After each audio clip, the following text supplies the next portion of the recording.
la première passage maa ngi nuyu directeur général bu SAR li mu njëkk a def déjà kenn moo doon jëndi ji booy xool pétrole Sénégal à l'export di ñëw en 6 mois def na économie 8 je ne sais pas 10 milliards d'économie ci maanaam loo xam ne da doon Sénégal da ko doon perte récupérer nañ ko muy benn muy ñaar ñett lépp li nga xam ne am nañ ko ci biritu Sangomar bii dañ ne ñun jaayuñu ko dañ koy jël dugal ko suñu raffinerie maanaam tey boo doon jënd exemple en 100 barils jëndatoo léegi 100 barils yaa ngi jënd 70 barils ou 60 barils loolu ba tey njombe yoo xam ne dañ koo fekk ci contrat la boo xam ne dafay nekk beaucoup de Sénégalais ne savent pas ñun nous avons signé un modèle de contrat de partage bay séddoo 10% lañ ci amoon mais Sénégalais yi dañuy fàtte ni ci loolu nga xamante moom la ñu amoon ci pétrole bi janvier 2020 président Macky Sall xam nga waxu leb bi ñuy wax nii naan leb dañoo lebal leb ba jël société di leen lebloo dañoo leb Woodside bi nga xam ne moom mooy opéré fii ci bloc Sangomar 500 milliards de francs CFA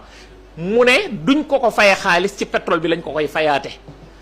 kon moo tax boo toogee dégg yenn kulunaa yi taxaw naan la ay yenn kulu yi naan la pétrole baa ngoog gaz baa ngi noonu léegi nag ana pétrole ana gaz bi kulu yooyu nañu xam ni seen président moom moo leb Woodside bi 500 milliards de francs CFA ni ko dinaa la ko fayee ci sama pétrole ba pare 10% yooyu nga xamante ni buñ eggee ci partage bi moo tax balaa dara dañoo war a lii nga xam ne moom la ñuy wax cost oil maanaam coût d'investissement ki investir day jël li nga xam ne moom la investir loolu mooy contrat de partage de production moo tax bu ñu gisee un premier ministre à la dimension de Ousmane Sonko jógee fii dem Émirats Arabes Unis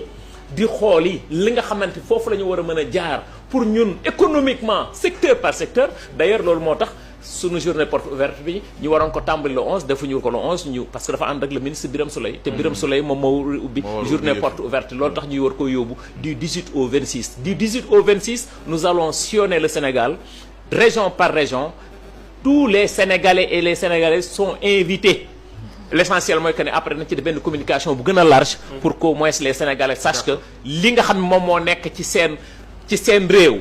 ci géej gi comme ci jéeri ji en offshore comme en onshore ñoom ñoo ko moom ñoom ñoo ko war a jariñoo l'essentiel mooy que ni chaque mois au niveau du ministère de l'énergie du pétrole et des mines dinañ wax li nga xamante ni moom la ñuy jëlee ci géej gi maanaam ci pétrole bi ak gaz bi dinañ wax li nga xam moom la ñu jëlee ci suñu secteur u mine te loolu moom mooy transparence si léegi boobu moom premier ministre ma nga fa na ba ko lim na 5 secteurs yi nga xamante ne du ñàkk